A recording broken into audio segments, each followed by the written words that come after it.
Dan Rothenberg and Joe Klosik, two guys trying to figure it out. Not the right wing, not the brosphere. Left of center with humor and empathy. Hello. Hello, everybody. Welcome to the Splain. I think we've gotten better at that. We've gotten better at that. This week, we have Paco Romane, and if you were in San Francisco from Paco, 2000?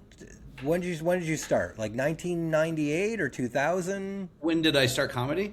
Well, like San Francisco, when did you really show up on the scene? I would say like 2003. Let's go with 2000. That. Okay. So if you were in San Francisco, like 2003, I just missed you. Yeah, then Paco, he was a force of nature. Produced a lot of shows, the Romane event, did a lot of extraordinary stuff, got involved with Sketchfest. Always a good guy to hang out with. And I thought Dan and Paco knew each other, but I am just realizing that they did not quite overlap. Well, I assume you heard of me. Right. Yeah, of course. Yeah, who didn't? Yeah. Given the fact that I showed was him the in plaque. LA, coming home to feature Cobbs in the butt. I'm sure that there was a buzz about me, correct? Yeah, it's still in the air. It's still in the air in San Francisco. Yeah. All right. I might have seen you. Like I didn't start stand up until 2006. So. Okay. Yeah. We'll get into that. Let's. Okay. You Dan, you want to ask him the question about? First of all, like and subscribe. Like and subscribe us. We have to.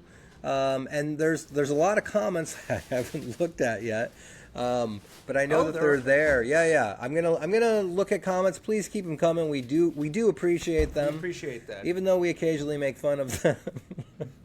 That's how you build a subscriber base. You ask people to say stuff, and then you make fun of them, right? And then you make you belittle them. Do you have some comments right now you want to take a quick look at? I don't.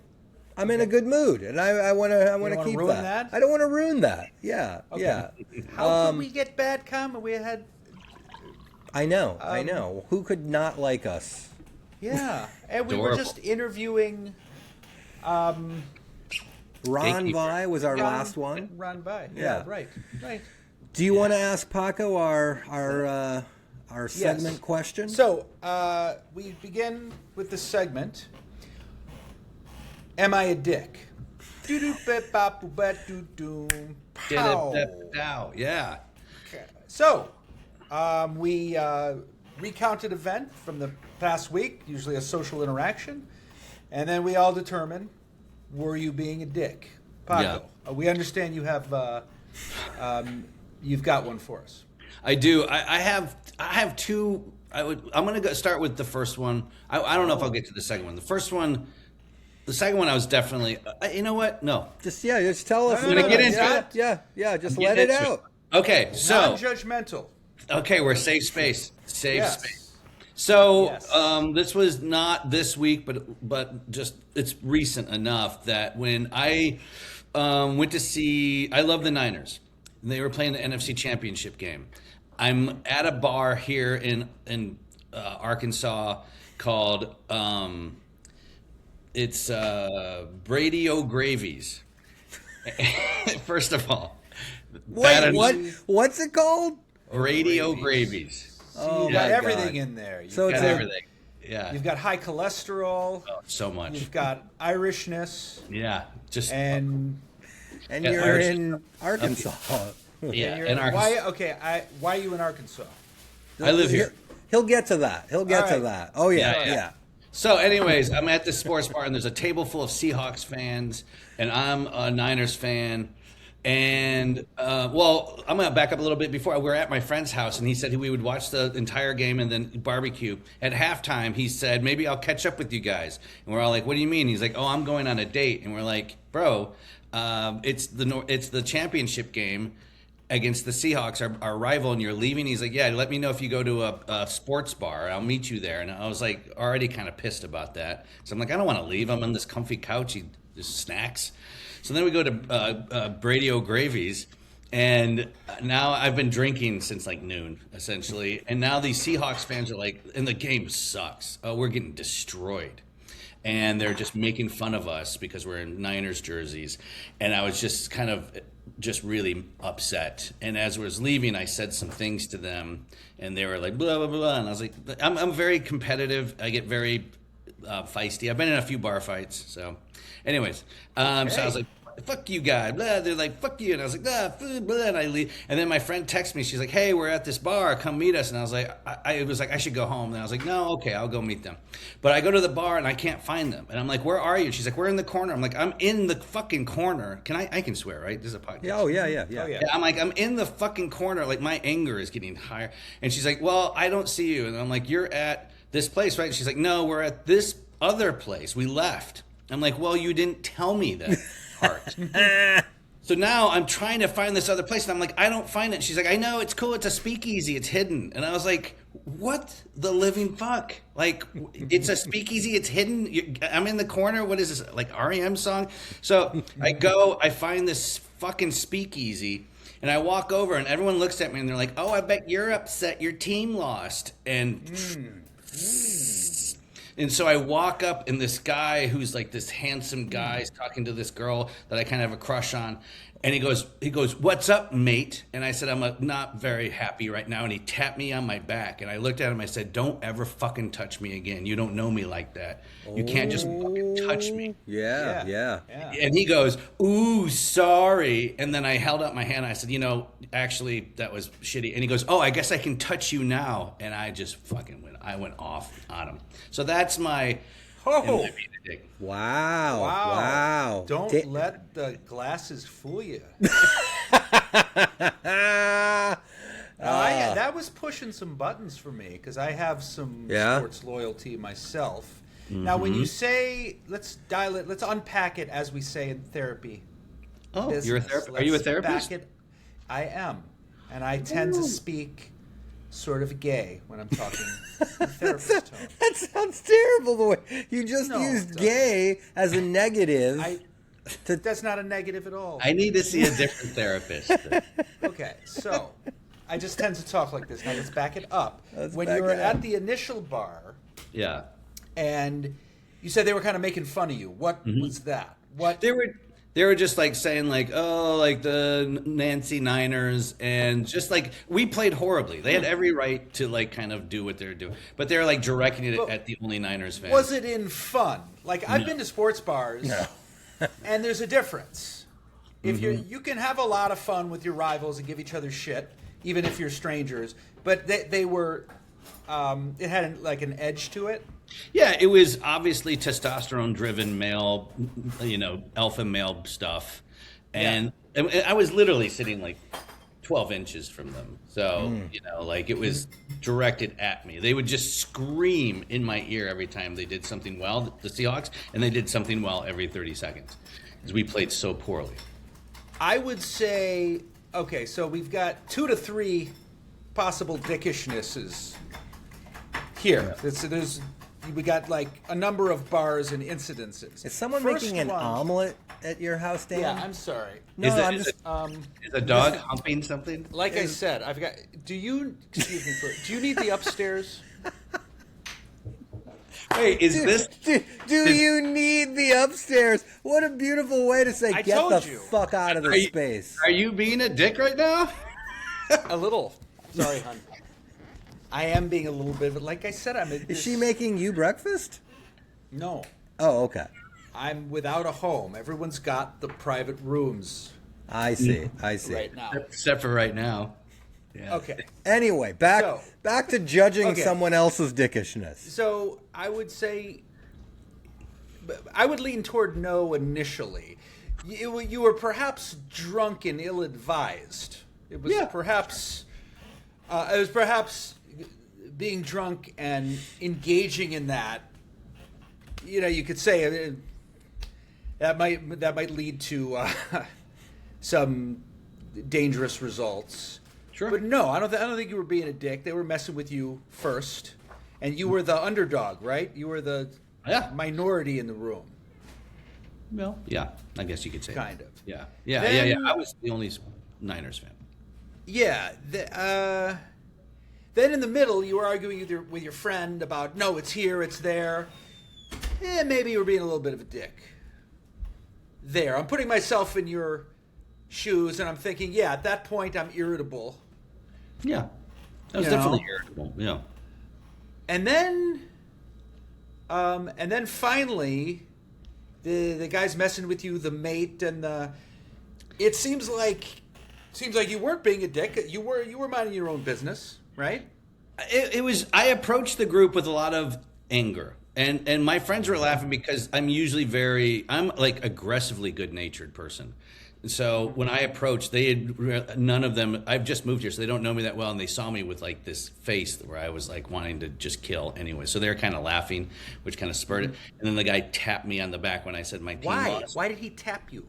That's what set me off. It was like because he was hitting on my friend, and when I said he said like one of my friends said, "What's wrong?" I said my team just lost. And I'm fucking not happy. And the guy tapped me on the back. So your dog was humping something. See, I'm sorry, guys. I got no room. I love it. I love it. Got You know no what? room. The dog's expressing itself. It's real. It's real. That's Wandering okay, the buddy. desert. It's okay. No room. It's okay. You All don't. right. Yeah, you don't have to wander. Let's embrace it. You know what, Paco? I'm gonna jump in and say I'm gonna give this a 30%. You were a dick. Yeah, Nice. because I think sports bar. Exactly. You know what? The dog took the words out of my mouth. Moe? Sorry, guys. It's so ridiculous. It's the great. Amazon guy. It's the, Is the dog being a dick? Can dogs be dicks? No. dogs No, can be my- dicks, sure, the but not dog this. is You know, for- but dog is the dog is protecting being the a dog. house. It's Being a barking dog. at an Amazon delivery guy, I right? felt like I was being a dog. This dog was just being a dog. There you know? go. See, I exactly. would That's go with why. that. 30, yeah, I would. 30%, Yeah, because look, 30% bar, dickishness. sports, irritability, It alcohol. seems like you were know. not out. You were Yeah. not out to be the aggressor. No, here. no. In theory, you lost control, but understandably. Yeah, but briefly, and you made an attempt. You made an attempt in the moment. That's very rare to did. be like, you know what? I So- apologize. It's me. I want and- to ask you something, Yeah. Paco. So this is that all sounded very aggressive to me because Yeah. I've been on the West Coast for a long time. Yeah. Is Arkansas different than San Francisco? Is that like part of it? Yeah. I mean, obviously, but Yes, 100%. But, I mean, that would have happened in San Francisco. It's the same. It was like a tech dude in a fucking puffy vest.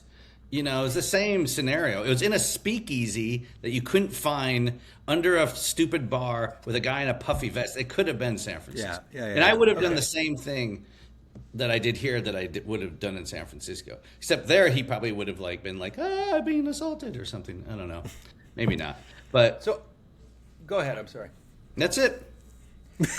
I need to jump in here because I'm actually envious of you, Paco, Me? because you, yes. So Let's I hear need it. a little. I want to ask you guys something because it confuses me when we should be aggressive about stuff like that. Oh. What's the line between standing up for yourself and just staying out of some stupid drunken conflict? So My problem has always been not standing up for. Like my problem has always been just walking away. that's my problem. Yeah. So I brought my kid to a USC football game because I'm a big Michigan fan. Me too. So we went to Go we Blue, went to- baby. What's that? Go blue. Go Blue. Are you a Michigan? I went to Michigan. Get the fuck out of here, Joe. You can just sign off. Yeah, I'm This is good. gonna be Yeah. all about football. I'll be on TikTok or whatever. You guys talk. Go ahead. Let's talk Bo Schembler, baby. Yeah, just talk Okay, Michigan. so I went to USC. Took my kid. Charlie's been indoctrinated into the maize and blue. So we went to USC, Michigan. Bad game. We got our asses kicked. And I had never seen this before. The USC fans were dicks. They were giving us shit. That was in LA. In LA. Yeah.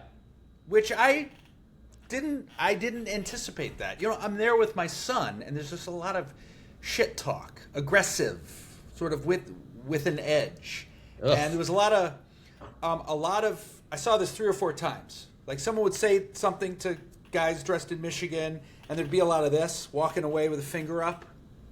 Yeah. And I noticed, it's hard for me to admit this, I don't quite have my finger wasn't going up. Like I kind of Yeah. don't have the guts for that.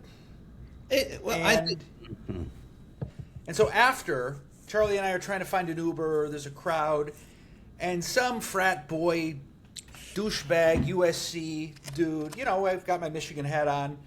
My son and I are standing there, and he's like, dude, need a new hat. You get your new hat. We got to replace that hat with the Yeah, that sounds Right? like USC, yeah. Yeah, fucking you, total USC.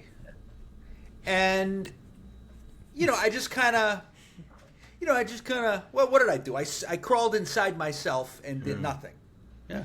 And I'm not okay with it. Like, what do you do in a situation like that? What do you do? I know what I would do. What would you do? I would destroy him, like verbally eviscerate. That's what I do well.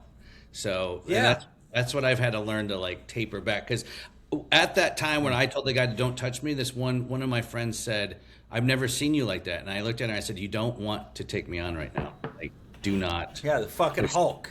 Do not push any buttons because I will. Don't make me angry. Do you so the Paco, that ability to verbally eviscerate people? Does that come from years of improv and stand-up? It comes from being the youngest of 6 and being growing up in a very abusive, traumatic family. So Maybe that's it.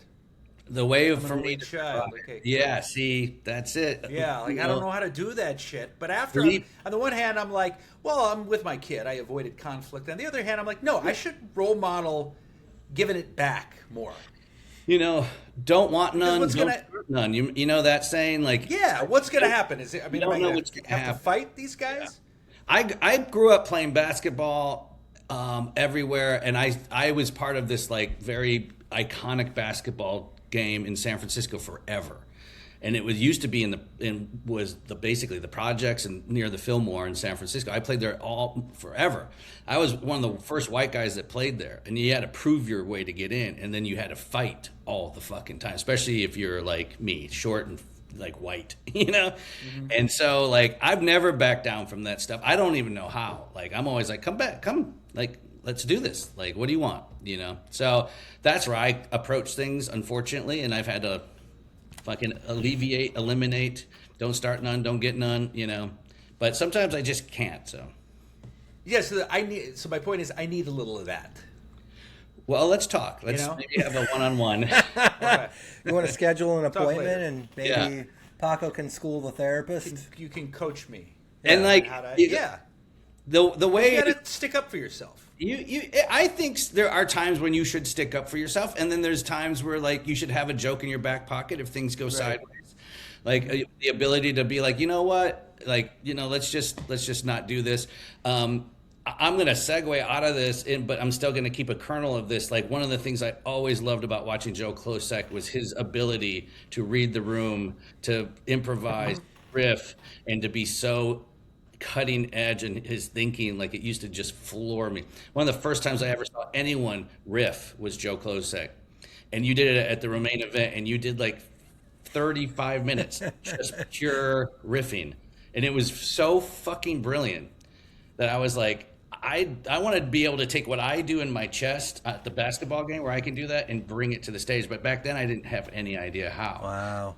But you called, one of these guys heckled you, and I don't know if you remember, but you brought him on stage and you said like he was the missing member of the Monkees because he had this stupid hat. I don't remember that. Oh my god. And he couldn't even, it was so brilliant. Wow. But- Well, look, I'm going to give you kudos for giving me a compliment. That's always nice, but let's back up and think of just like you came onto the scene. I mean, this is it's weird that I didn't make the connection that you and Dan never met each other, because you said earlier that you went on stage as a stand-up in 2006. And 2006, I mean, for me, I remember that year. That was a really weird year for me. But what made you get on stage the first time as a stand-up comic? Why'd you want to do it? Because, I mean, I got, like, everything that happens in my life, I got in it backwards. I was voted best comedian in the Bay Guardian, and people thought I did stand-up, and I didn't. And Robin Williams had been voted best comedian for, like, 18 years. This is what they even told me when they contacted me. They're like, you're the first person that isn't Robin Williams to get this in years. So I started, like, in 2003, I started with Killing My Lobster. So I was always a sketch. I remember that. Yeah, sketch improv guy. I never wanted to be a stand-up comic ever. Stand-up comedy was not in my thing. I like stand-up comics. Like growing up, I loved Jake Johansson and Barry Crimmins and people like that. But like it was never in my purview. But in 2005, I met like the aforementioned Robin Williams at the bookstore I was working at, and I told him, I said, I don't know what to do. I want to be you. You're the reason I moved to San Francisco. I used to have a monk doll, basically, Stretch Armstrong monk doll, you know? And he said, just do it, just dive in. So I auditioned for a play. It turned out it was Mike Pritchard's wife, Mary Jo Pritchard, had written a play called Trailer Town. They were auditioning. They had an open audition at this cafe, and I went in. I didn't know what I was doing. Mary Jo Pritchard said, take a side, which I thought she meant sit on the side of the room. I didn't realize sides were scripts. So I sat there for 3 hours drinking espressos, which I didn't drink, and I was like shaking. And then she said, we're done for the day. Do you want to go audition? And I said, sure. And I went up there and I just improvised a character because I didn't know that there were scripts. And she's like, why don't you take a script? And I was like, I didn't know there were scripts. I thought you meant sit on the side of the room. And she was like, that's the ballsiest thing I've ever seen anyone do. And then she called over Debbie Durst, who was there and who I'd never met. And she's like, Debbie wants you to improvise something. So me and Debbie improvised a scene. I get home, she calls me. She's like, you got the part. But not only that, I'm rewriting the script. I'm giving you the lead part. And now in between the first and second act where they take an intermission, you're going to like improvise with the audience. So I did that. On opening night, Robin came, was a big thing. It made the papers. And because it was in the paper, Robin Williams spotted at Trailer Town. We had sold out shows for almost 2 years. That's what got me voted best comedian, because I was in the lead in that play. That's also how I got my talent agency. Robin Williams brought his talent agent, and they were like, who are you? And I was like, I'm nobody. And they're like, are you signed to anything? I'm like, I'm signed to nothing. So they signed me, and then I got voted best comedian. But at the same time, I started the Romane event, and I used to do just characters at the Romane event. I would introduce people as just different characters. I would go change during their set.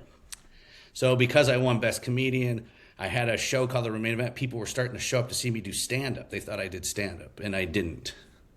But then I was like, well, I should probably learn how to do stand-up. Wow. So you really started out, I mean, that's amazing. Did you have like a sense of pressure at all? Like, oh man. Bro, if I could go back, I would never do it. Ever. Really? It sucked, dude. It sucked so fucking much. You had a lot of eyes on you. I went to the Brainwash, and first person I met was Kasim Bentley, and he said, what are you doing here? You're taking stage time away from people who need it. He thought, I was 35 when I started stand-up. So the idea, no one had ever heard of me. So everyone thought I'd moved to LA, done well, and I was coming back to slum it back in San Francisco, you know? And because I was back, they voted me best comedian. So I would go to open mics, and people are like, why are you here? You don't need this, you know? And I'd be like, you're right. I didn't see... Part of it was like I had so much hubris that I would be like, you're right. I should let you guys just do your thing, even though I did not do stand. I was even though you didn't know how to do stand up. I had no idea how to do specific. Yeah, and I sucked. So I was the best in the Bay, voted best in the Bay, and I sucked. And people would come see me do stand up, and they'd go like, "Is this some sort of like Andy Kaufman thing you do, where you just go up there and suck?" You know? Yeah, because it seems like you suck. That's great.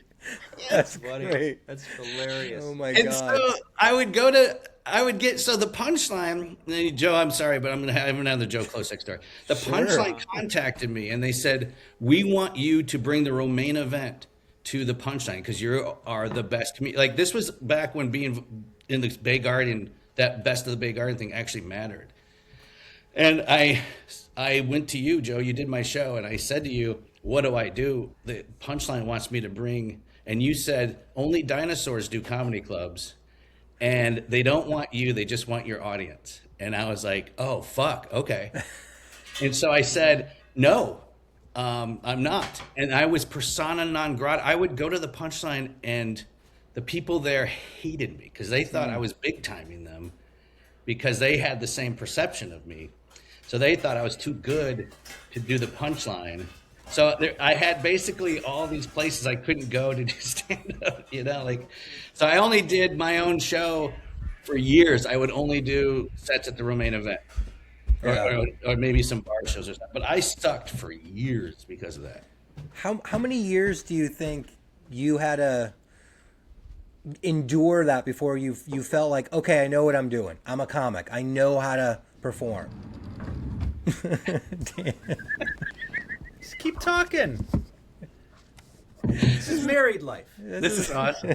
This is fucking married life. It was Nothing. It sounds like she was trying to play a song on pots and pans downstairs. I love that. About 6 or 7 years. Really, that long? Yeah, I mean, dude, I didn't get a Sunday showcase until 2012, and I started in 2006. Wow. Yeah, I couldn't even so get. That's why we really didn't overlap.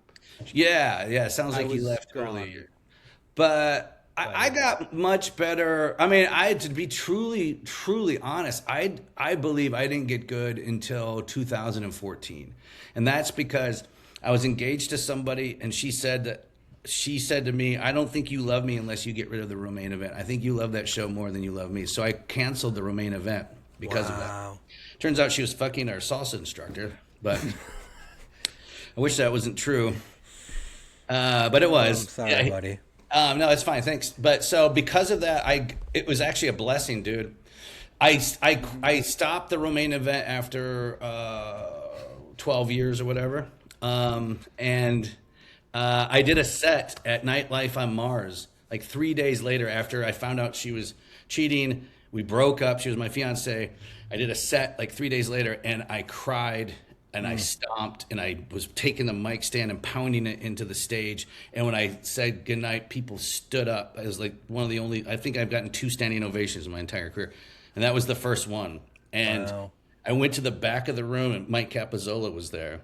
And I looked and I said, "What the fuck did I just do?" And he said, "I don't know, just keep doing that." That's a blessing and a curse. Yeah. So that's when I was like, oh, okay, I can show emotion on stage. I can, I've always wanted to riff, because I'm a really good improviser and I'm quick, but I never did that in my act ever. I never improvised and never did crowd work. So after that, I realized that I can just let it out and just do what I do. And then my found comedy yourself. much better. What's that? Found yourself on stage. Yeah. For a while. Yeah. Did you find yourself, and I'm not saying this in a mean way, but did you find yourself, or did life hand you a set of circumstances and the only way that you could really process and let it out was to just vent on stage? I mean, sometimes, and I'm saying that in we jokingly say comedy is cheaper than therapy, but I have felt like, man, I've had some horrific things happen to me, and then I'll take it on stage, and we have this ability to just transmute it into something where everyone's laughing, and it feels like, oh, that feels good. Yeah. And I mean, you and then when someone, and I had a very similar experience, and someone said the very similar thing to me, like, oh, you got to keep doing that. And in my head, I'm like, I don't want to keep getting my heart broken, so I have to keep going on stage and doing stuff like that. But did you feel like you had to recreate that kind of emotion every time? No, it was more about the mechanics. That's what I realized is what did, because I was taking what people were saying to me and riffing back that night. I had no bullet points. I just went up with some just ideas in my head about why I was so upset. I remember saying something like, she didn't like me because I didn't know which size the salad fork was.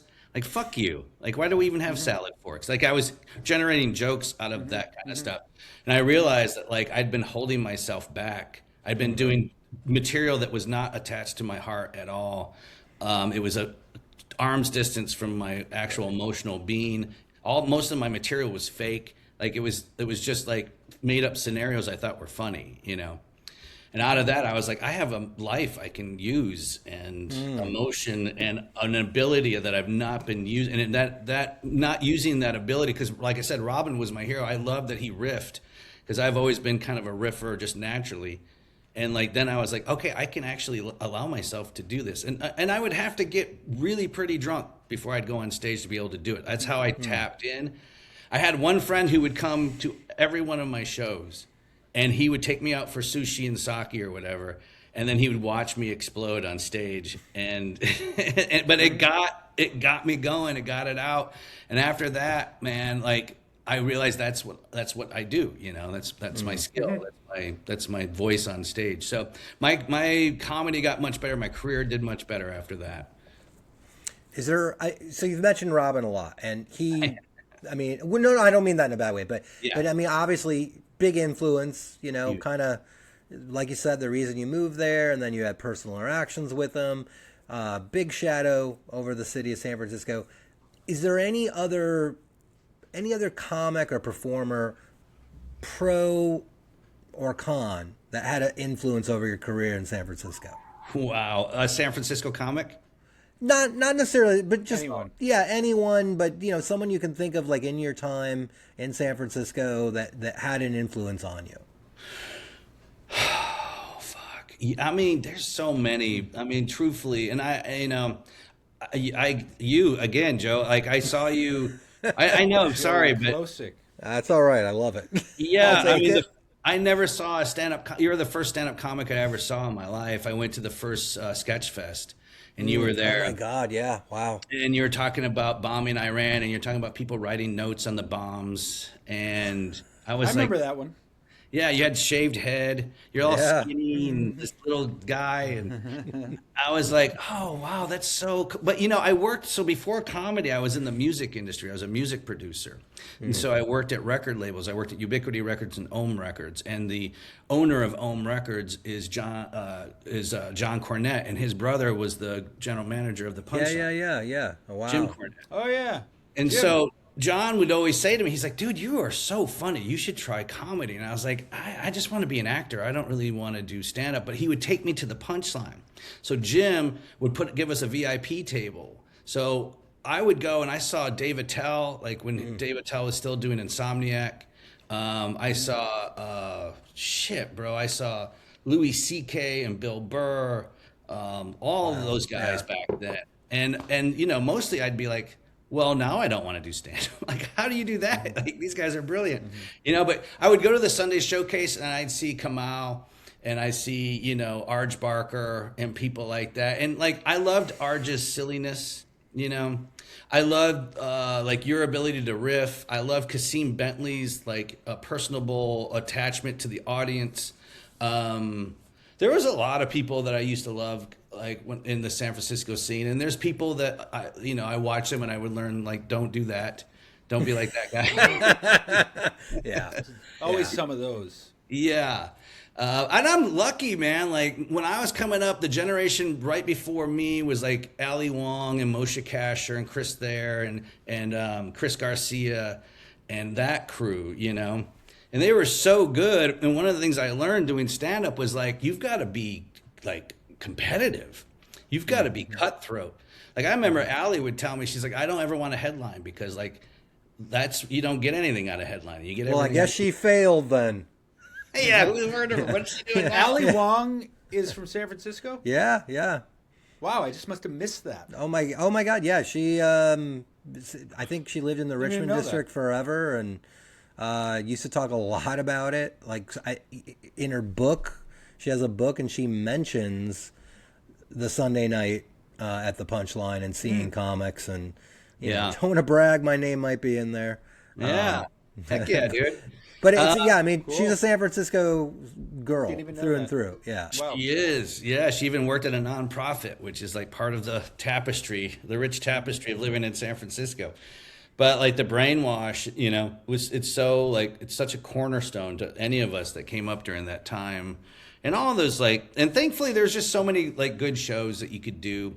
There's a lot of stage. I mean, there was a time, and Joe will remember this. I think there was like 7 shows in San Francisco. Like there wasn't many shows going on for a little bit, which made it kind of interesting. It was That's more when I was around. Yeah. I mean, there was a limited outside of Cobb's and the Punchline. There was not much at all. Yeah. Well, I remember when I started my show, the Romane event, I wanted to charge a ticket price because I felt like it set a level of expectation for the audience. I didn't like going to free shows because I thought people just kind of like, whatever, we can leave, we can be a jackass. So my ticket price was $3 to get in the Romane event. And I remember people being like, what? You're charging money. There's no other shows. Like, you can't charge. But then as people started producing, I mean, if younger comedians, if you're watching this, and I know you are, producing your own show was completely verboten back then. If you were a producer, booker, people thought of you as some son of Carnival Barker or something. It is weird to think about that time. It meant you couldn't get up. It meant you couldn't get up. Creating your own stage time. It also, I think people also felt like, why? Like, if you're good, you're going to be trying to get into the punchline. Like, why are you trying to? Yeah, now there are a lot of independently produced, high quality shows in the city. But yeah, that was not always. I mean, there was maybe a handful of things that would spring up back in our day, but yeah, I mean, the Romane event had a great reputation too. I mean, it really did have a great reputation. Yeah, I learned from Killing My Lobster how to produce a show. They had Mark Vogel, the guy who started Killing My Lobster, had a producer's handbook for all the Killing My Lobsters. Those guys were geniuses, by the way. Wow. I mean, complete geniuses. All of those guys. You still got a copy of that handbook? I do. I actually do. I can send it to you. It's still applicable, and one of the things that it talked about is creating a relationship with the press. So I would send out press releases all the time for the Romane event, and I started getting a relationship with the journalists. And so people would always be like, "How are you always?" I got into the newspaper a lot because I had this relationship, and they needed content, and I knew that back then. So I would send them a press release, and then in the bottom I'd be like, hey, I'm thinking about doing this. Like, if you need someone to talk to about this angle, and the Giants are doing well, if you need a comedic viewpoint, and I was able to get into the press a lot, which helped get the show going. That's smart. Yeah. And can I jump in, Paco? I'm filtering. So you're talking about all these effective, successful techniques. I'm filtering it through my head and thinking about how Joe and I would be processing this. Let's say about 1998, we're at the Blue Danube, right? And yeah, you see this guy Paco, he's doing this and that, and he's reaching out. Yeah, fuck that. Yes. Totally. Who? Yeah. Is he even on? Does he even perform for free? That was still there. Monday? Fuck that. Believe me, that was still there. When everything trying, you don't try. You don't try. And I had flyers. You're not funny. I have flyers I would put on cars, and my show was in the Mission. And back then, San Francisco was super segregated. There's no Ubers and Lyfts. There's just absentee taxi cabs. They're all at the airport. So you did what you did in your neighborhood, And so my show was a Mission show. It was Mission Hipsters at the Makeout Room on 22nd and Mission, and it was a Mission show. So I would go around the Mission and just hand out flyers all the time. I would bark. I would hand out flyers. And all of that people considered like I was doing too much. Like, you're doing too much. You got to be cool.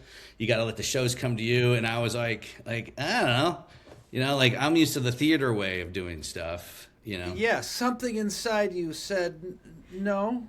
That's what not it is advice. Wanting to be a success. Like, I know what it takes to work hard to be a success, and part of it is general. Go ahead, yeah. Yeah, well, part of being a success is having some belief in yourself, whatever, fledgling or not, and like working hard and grinding. And I learned, man, that like in the San Francisco scene, you had to work hard to get good, and whether that was like being like undeniably talented or just like working it, So. Yeah. And I was not Generally- undeniably talented. Yeah, generally, good mentorship is not. No, don't do nothing.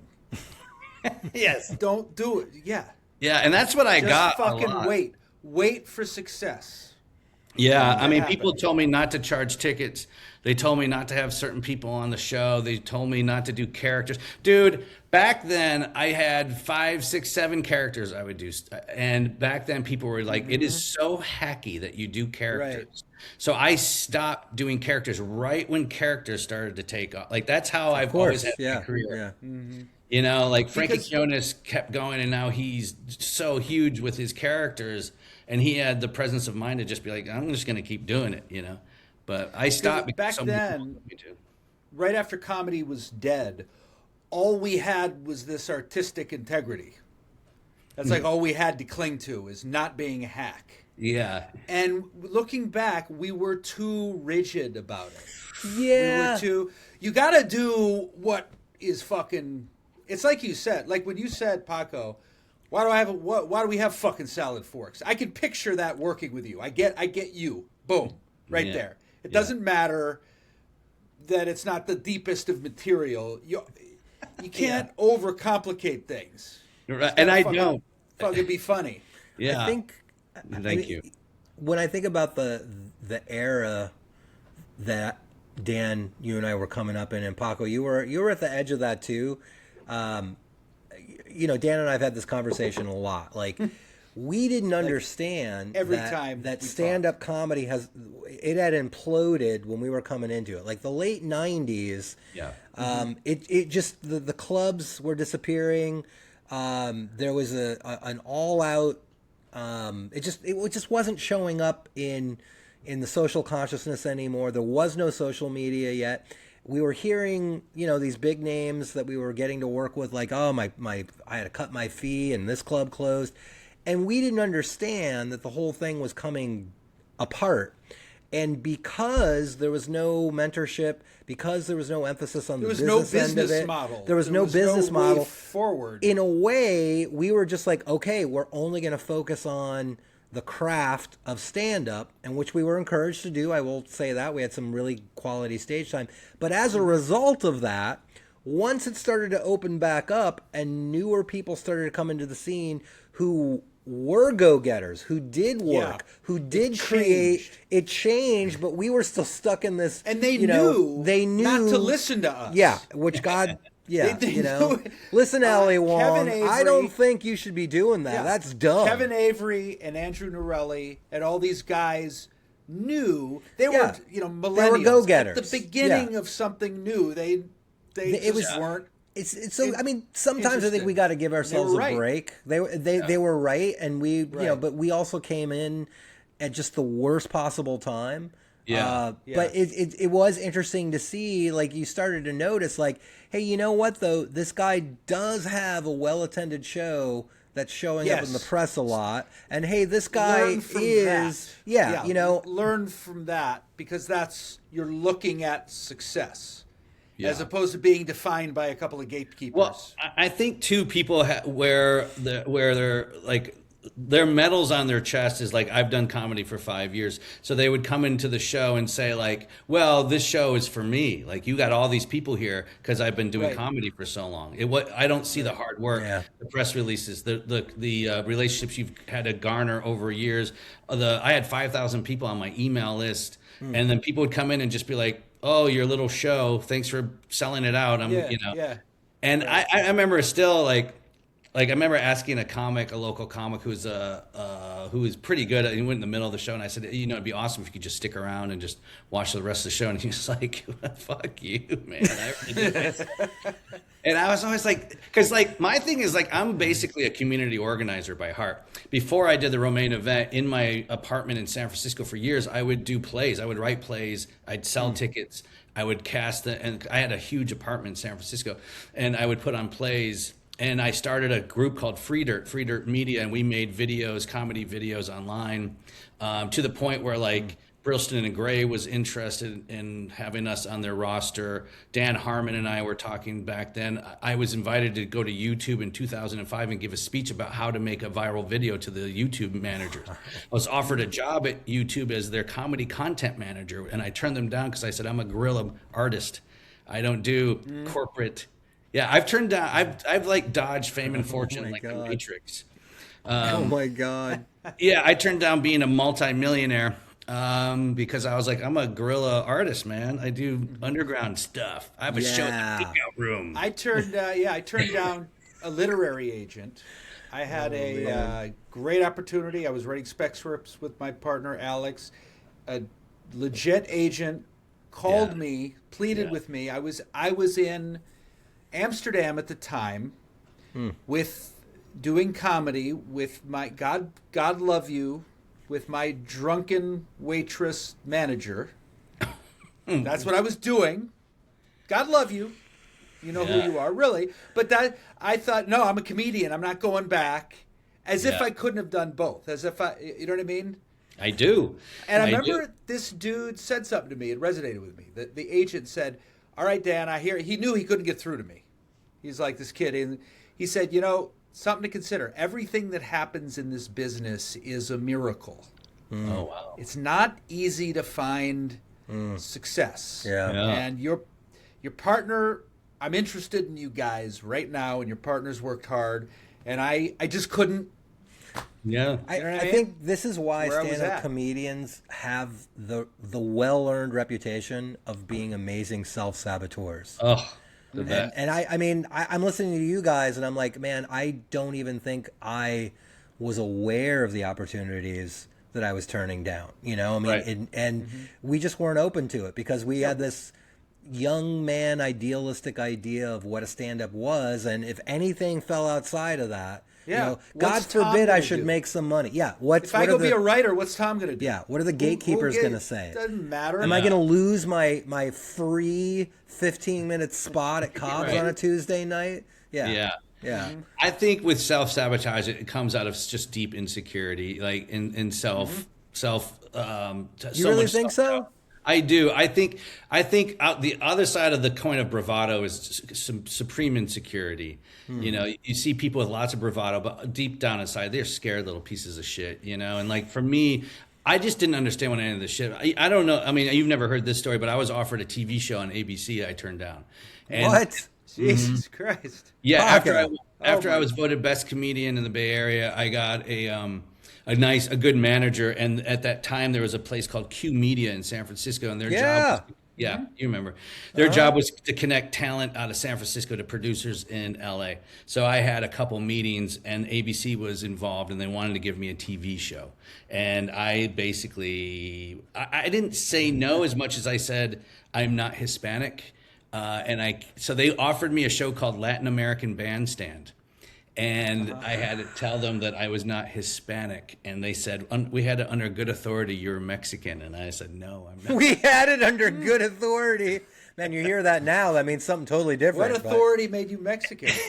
My name. What's your name? Paco Romane. So they just thought I was Hispanic. I don't know. And so it was at Q Media. It was in the big conference room. The owner of Q Media was there. The representatives from ABC were there. They had shrimp cocktails. They had a life-size cardboard cutout of me. You had me at shrimp cocktails. In the room, man. Yeah, you had shrimp cocktails was in. That's how you know the deal is made, bro. You have that conversation with your manager in private. By the way, I'm not Hispanic. So. I didn't know. He said ABC wants to talk to you, and I went there, and Will Franken had just gotten. Oh my God! Yeah.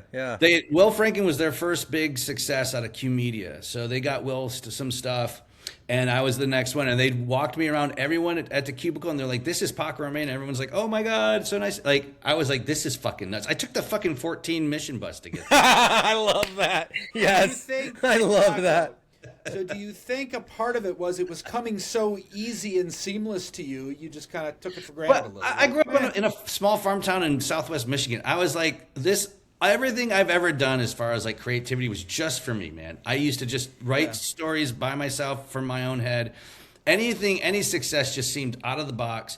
almost like a fucking hallucination. And it was always just for me to call my friends and be like, now listen to this stupid thing I turned down that I could have been successful with, you know? It was more about the stories. But yeah, so that happened. And then I got, I got it working in the art, the business, the entertainment business, as an actor and voiceover guy. And I learned to like say yes to those things, you know? But it took a while. It took a while. For And sure. so where are you at? Sorry, Joe. Where are you at now? What is? Are you doing stand up? Are you doing? No, not really. During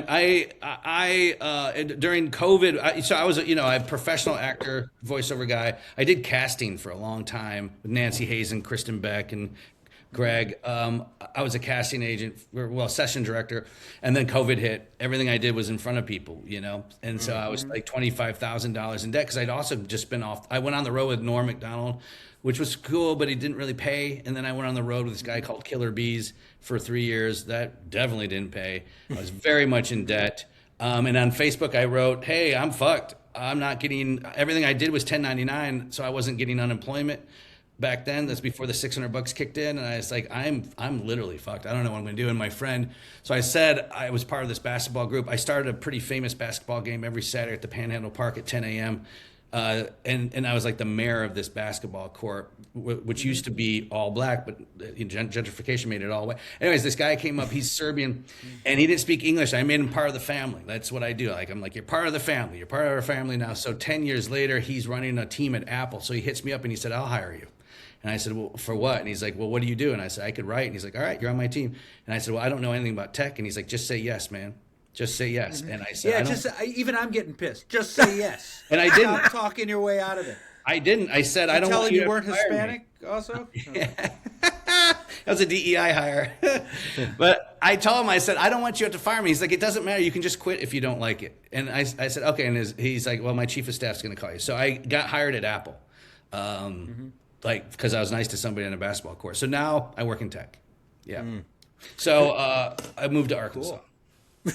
I feel like we just jumped a whole. I know there's a lot more to the story, but you took a job in Arkansas.